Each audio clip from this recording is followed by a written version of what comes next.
അപ്പം എനിക്കെതിരെ ഒരു വീഡിയോ എന്തായാലും പോവാൻ തീരുമാനിച്ചു. വിഷമമുള്ളോടെ വിഷമം. ഹലോ ഗൈസ്, അങ്ങനെ വിഷമമുള്ള കാര്യമാണ്. നമ്മളെ സങ്കടപ്പുണ്ട്, വിഷമമുണ്ട്. അപ്പം അങ്ങനെ കിച്ചു അങ്ങനെ പോവാൻ തീരുമാനിച്ചിട്ടുണ്ട്. നാട്ടുകാർ പറഞ്ഞ് കമന്റ് വഴിയിൽ പറഞ്ഞു അങ്ങനെ കിച്ചു അങ്ങനെ ഒടുവിൽ പോവാൻ തീരുമാനിച്ചു. വിഷമമുള്ള ആളെല്ലാം വിഷമം മാറട്ടെ. എൻ്റെ കിച്ചു ഞാനൊരു കാര്യം ചോട്ടെ, എനിക്ക് തോന്നിയിട്ടുണ്ടെങ്കിൽ എനിക്ക് പോവാം. ഓക്കെ, അല്ലാണ്ട് ഹാറ്റേഴ്സിലും പറഞ്ഞ് ഉള്ള കമന്റ് വഴിയിലും പറഞ്ഞിട്ട് കേട്ടിട്ട് പോകേണ്ട ആവശ്യമില്ല. എനിക്ക് മനസ്സിലൊരു ഇത്തിരി സ്നേഹം ഉണ്ടെങ്കിൽ എനിക്ക് കാണാൻ പോവാം. ഓക്കെ, അല്ലാണ്ട് ബാക്കിയുള്ളാക്ക് പോയിട്ട് കാണാൻ പോയിട്ട് അതിനൊരു അർത്ഥമില്ല. കിച്ചു മനസ്സിലായോ? ഒരർത്ഥം ഇല്ല. എൻ്റെ സ്വന്തം അമ്മയില്ലെങ്കിൽ എന്നെ എടുത്ത് നോക്കിയൊരു അമ്മയെന്നത്. അമ്മേന്റെ വില എനിക്ക് എന്താന്ന് എനിക്ക് അറിയില്ലെങ്കിലും ഉണ്ടല്ലോ, പറഞ്ഞിട്ട് കാര്യമില്ല കിച്ചു. അത് ഇന്നു കുറെ ചീത്ത പറഞ്ഞിട്ടുണ്ട്. വേറ്റേഴ്സിന് മുമ്പിൽ പറയാൻ ഇട്ടുകൊടുത്ത് കുറേ ആൾക്കാരുണ്ടോ, കുറേ അങ്ങനെ ഇട്ടുകൊടുത്തിട്ടുണ്ടെങ്കിൽ അത് പറയുന്ന അമ്മയുടെ വില എനിക്ക് കിട്ടിയിട്ടില്ല ബ്രോ. എൻ്റെ 2ാമത്തെ വയസ്സിൽ എൻ്റെ സ്വന്തം അമ്മ എന്നെ ഇട്ടിട്ട് പോയതാണ്. പിന്നെ അതിൻ്റെ ഇടയ്ക്ക് ഞാൻ ലൈഫ് സ്റ്റോറിയിൽ കുറേ കാര്യങ്ങളും പറഞ്ഞിട്ടുണ്ട്. പിന്നെ ഇപ്പോൾ ഉള്ള അമ്മ സാധനം ഞാൻ കാണിച്ചു തരാത്ത.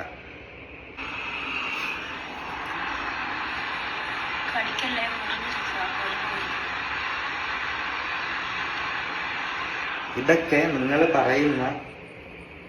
പറയുന്ന എടുത്തു വളർത്തിയ മോൻ കണ്ട സാധനങ്ങളാണിത്, മനസ്സിലായത്? അപ്പോൾ ഞാനിത് കണ്ടിട്ട് മെസ്സേജ് ഇട്ടു. ഇത് കണ്ടു കഴിഞ്ഞാൽ ഋതപ്പൻ്റെ അവസ്ഥ എന്തായിരിക്കും? ഋതപ്പൻ്റെ കൂടെ പഠിക്കുന്നവരാണെങ്കിലും ഇപ്പം മിക്ക പിള്ളേരാണെങ്കിലും പോലും സോഷ്യൽ മീഡിയ യൂസ് ചെയ്യുന്ന ആൾക്കാരാണ് കൂടുതൽ. അപ്പം അതുവരെ കാണുന്നതായിരിക്കും. അപ്പം അവനെങ്ങനെ ഫേസ് ചെയ്യും എന്നുള്ള കാര്യം ഞാൻ അമ്മയെടുത്ത് പറഞ്ഞപ്പോൾ അമ്മ എനിക്ക് തന്ന റിപ്ലൈ, ഞാൻ ചെയ്തതിൽ എനിക്ക് മോശമായിട്ടൊന്നും തോന്നിയില്ല. എനിക്ക് അതിൽ നിന്ന് 2.5 ലക്ഷം രൂപ 3 ലക്ഷം രൂപ കിട്ടുന്നുണ്ട്. ഞാനൊന്നും തിരിച്ച് റിപ്ലൈ എടുക്കാൻ പോയില്ല. ഞാൻ അവിടെ വെച്ചിട്ട് ക്ലോസ് ചെയ്തു ആ ചാപ്റ്റർ, മനസ്സിലായി? അപ്പം ബ്രോ പറഞ്ഞ പോലെ എനിക്കൊരു അമ്മയുടെ വില എന്താണെന്ന് മനസ്സിലായിട്ടില്ല. പക്ഷെ സ്നേഹത്തിന്റെ വില എനിക്കറിയാം. എനിക്കത് പറയണമെന്ന് തോന്നി. വീഡിയോ കണ്ടപ്പോൾ എനിക്കതൊന്നും തോന്നി കേട്ടാ. പിന്നെ ഞാൻ കോട്ടയത്ത് പോയി ഞാൻ ഋതപ്പനെ കണ്ടു. ഋതപ്പന് വേണ്ടിയിട്ടുള്ള കാര്യങ്ങൾ എന്നെ കൊണ്ട് ചെയ്യാൻ പറ്റുന്ന രീതിയിൽ അവനെ ഹാപ്പി ആക്കി ഞാൻ തിരിച്ചു വന്നു.